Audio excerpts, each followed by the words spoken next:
Bismillahirrahmanirrahim. Assalamualaikum warahmatullahi wabarakatuh. Alhamdulillahirrabbilalamin. Wabihi nasta'in. Wa ala umurid dunia waddin. Wassalatu wassalamu ala asrafil anbiya'i wal mursalin. Wa ala alihi wa sahbihi ajma'in, amma ba'du.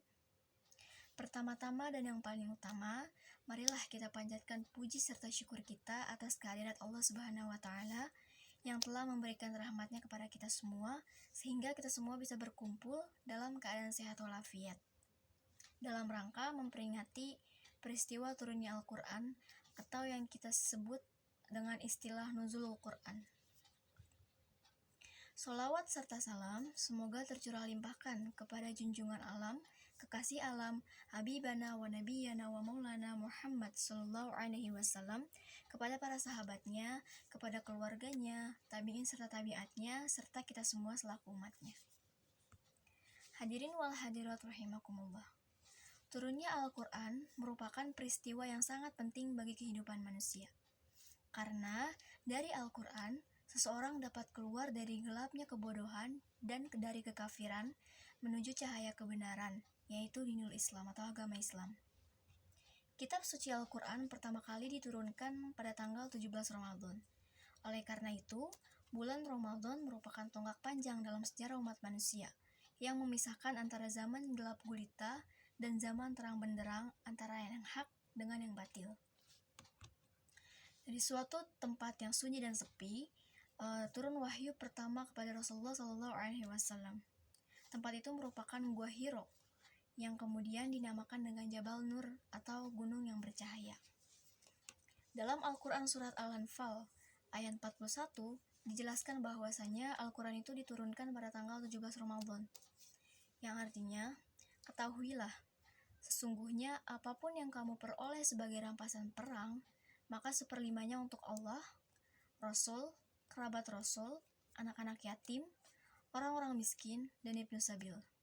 Jika kamu beriman kepada Allah dan kepada apa yang kami turunkan kepada hamba kami atau Nabi Muhammad SAW di hari Al-Furqan atau pembeda, yaitu pada hari bertemunya dua pasukan, Allah Maha Kuasa atas segala sesuatu.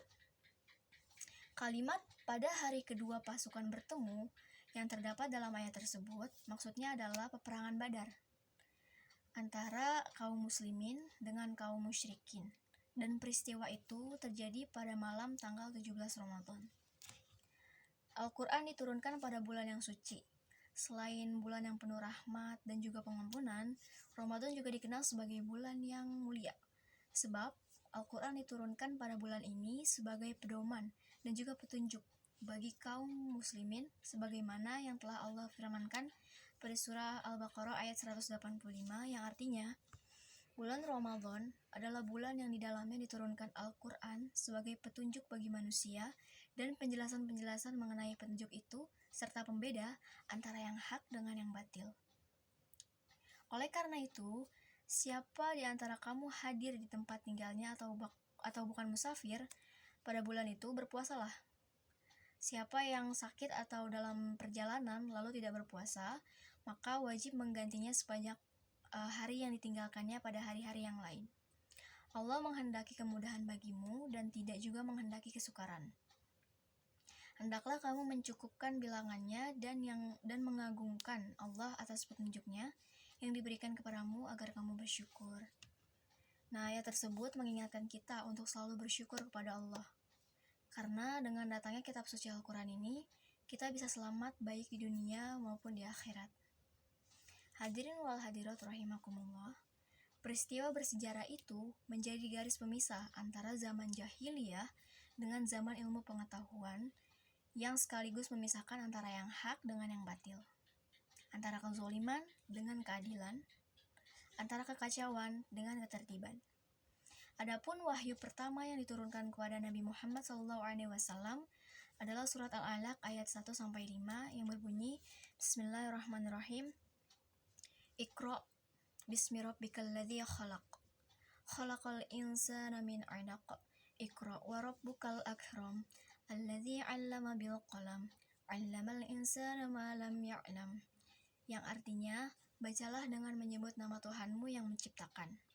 Dia telah menciptakan manusia dari segumpal darah.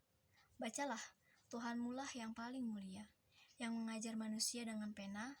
Dia mengajarkan manusia apa yang tidak diketahuinya. Allah Subhanahu wa Ta'ala menjelaskan secara terperinci mengenai fungsi Al-Quran di dalam Al-Quran itu sendiri.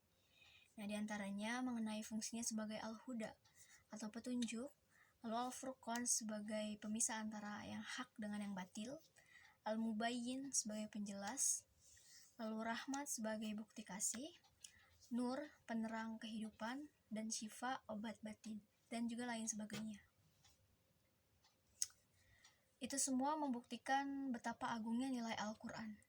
Maka Al-Quran adalah konsep dasar untuk bekal kehidupan menuju kebahagiaan yang hakiki, baik di dunia maupun di akhirat.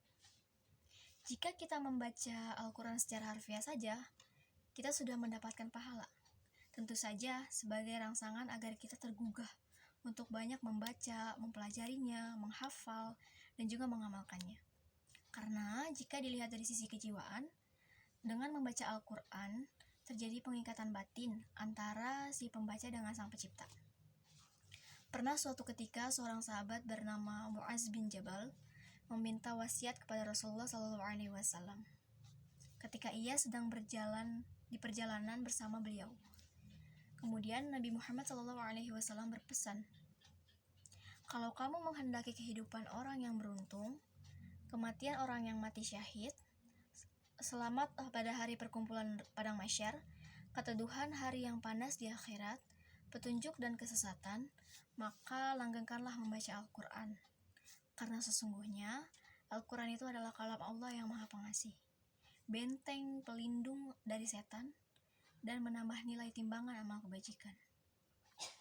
Hadirin wal hadirat rahimakumullah, kita sebagai umat muslim tidak boleh buta huruf, apalagi tidak bisa membaca Al-Quran.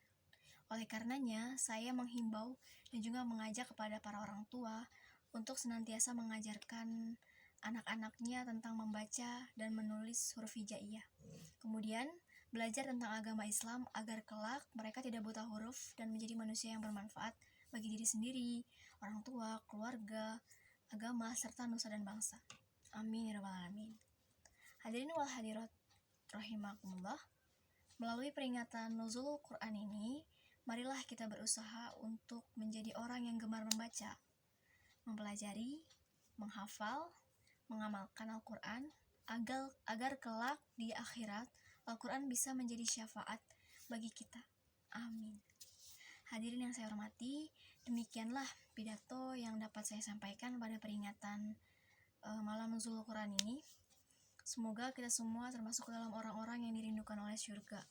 Dan semoga apa yang disampaikan oleh saya bermanfaat untuk kita semua.